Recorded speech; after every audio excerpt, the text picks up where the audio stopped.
These are all manufacturing overhead accounts. Any manufacturing cost other than direct material or direct labor goes into manufacturing overhead. So I'm going to debit manufacturing overhead. Okay. Now, for the indirect labor, I'm going to credit wages payable. And then I set up this kind of a fake account, rent, utilities, and other payable. It will go to rent payable, utilities payables, and obviously there would be some other accounts payable. So I just set up this one account for that. Okay, and these should both be indented because we're crediting those accounts. And I forgot to indent this inventory account, so I'm going to fix that now. Okay, the wages payable, the indirect labor cost, 2,500, and the, oops, that's over here. And this, the rent, let's see, utilities were 400 plus rent 750 plus 5,000 in others. So I got 6,150, and the total is debited to manufacturing overhead. Let's take a look over here at my T accounts. And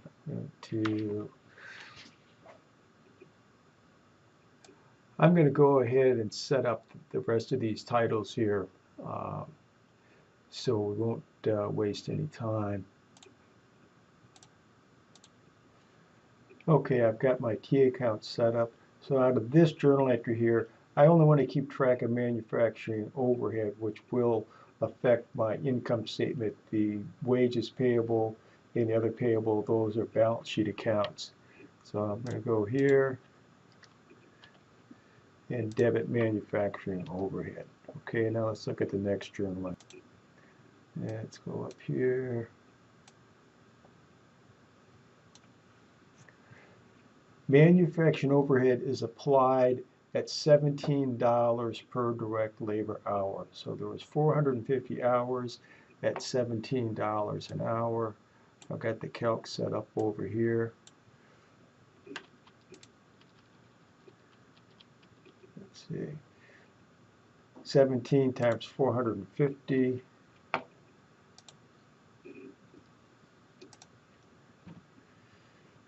$76.50. So let's go back over here. Now I'm going to debit my work in process account.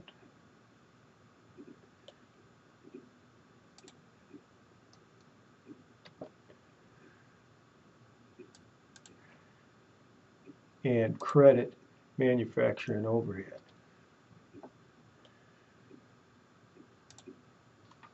And I'll indent that a couple of times. So that cost is flowing from the manufacturing overhead account to the work in process account. And again, that's going off screen to pick up that amount, $76.50. Okay. Now let's post that.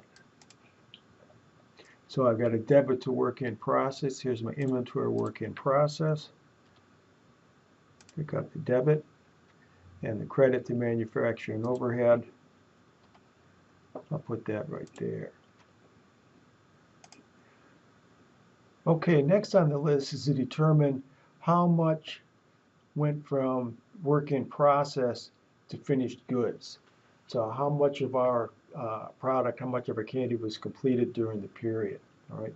The flows from work in process to finished goods. So we'll increase finished goods inventory with a debit. So I'll debit inventory finished goods, and I'll credit inventory work in process. Now I want to figure out how much Okay, so let's look at this work in process account. Here's my beginning inventory. Okay, here's my direct labor that was added, my direct materials that was added, and the overhead that was added. So the total balance in there at this point is 26,446. Okay, now let's go up here and look. What is the ending balance in work in process? It's 5,000.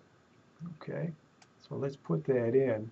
If the ending balance is supposed to be 5,000, by subtraction, we could calculate how much must have been gone from work in process to finished goods. So that is going to be the 26,446 minus the ending balance.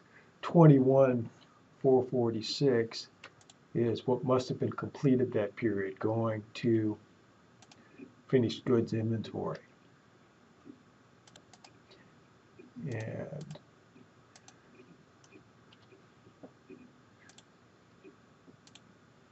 now obviously we would keep track of this stuff. We're backing into this. This is kind of an academic exercise. If we had a perpetual inventory system, we would keep track of each job as the costs flow through it. This is a rather simple system. We're taking the beginning and ending inventory and backing into what must have been used or what must have been completed. Okay, let's see what's going on next. Sales during the month were 35,000. Okay. So we're going to have a debit to, let's assume those were on account. So debit to accounts receivable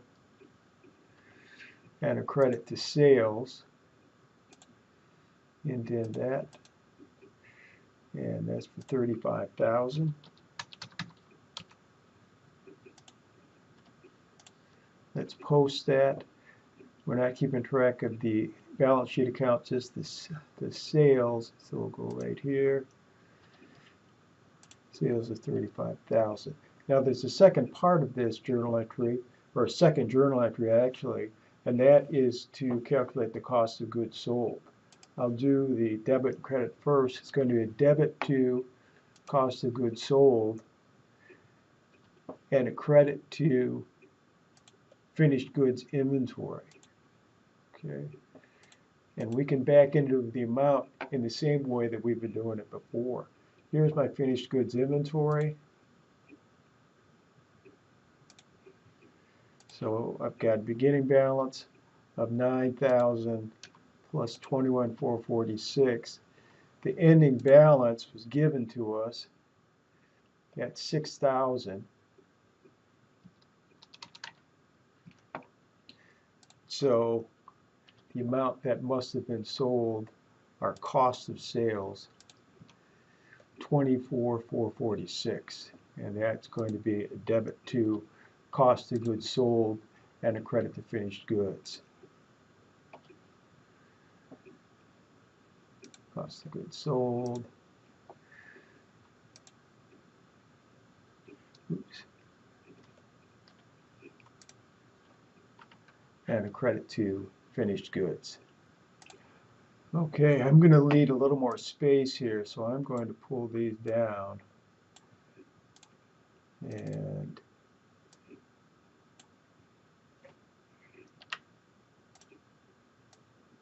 there we go. Okay, so we had our sales, and just to kind of flush things out, selling and administrative expenses were 9,000. So that's going to be a debit to selling general administrative expenses. And let's just assume they were on account. We're not going to post that part anyway.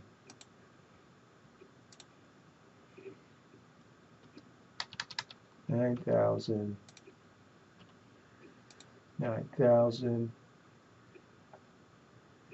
And so I've got selling general administrative expenses 9,000.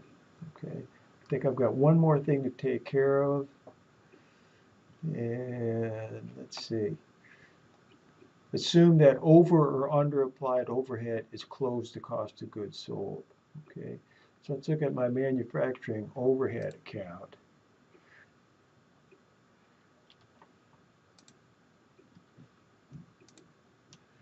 This is my actual overhead. This is my applied overhead. I am under applied. In other words, I didn't have enough overhead flow through to, quote, cover this manufacturing overhead cost. So this is going to be close directly to cost of goods sold, right?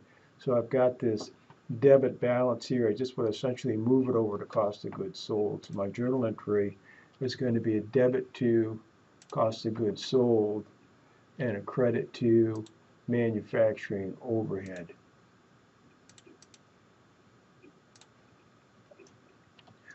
For that 1,000, okay? And so when that's posted, I'm going to debit cost of goods sold for 1,000, and then I'll credit manufacturing overhead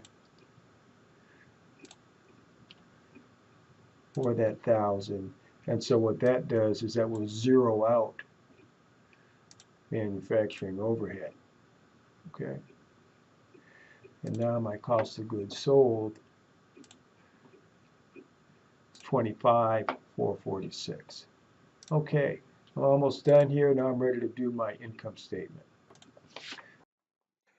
Okay, I've got the income statement set up here. I've got sales, and that's equal to 35,000. My cost of goods sold right here. Now sales minus cost of goods sold is gross profit. That's not an account. That's right on the statement. Okay, back up. So that's calculated right on the statement. Gross profit is not an account. Then I've got selling, general, and administrative expenses.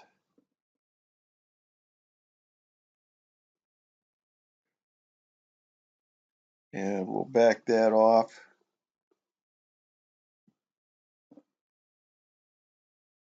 Oops. Minus. And there's our net income.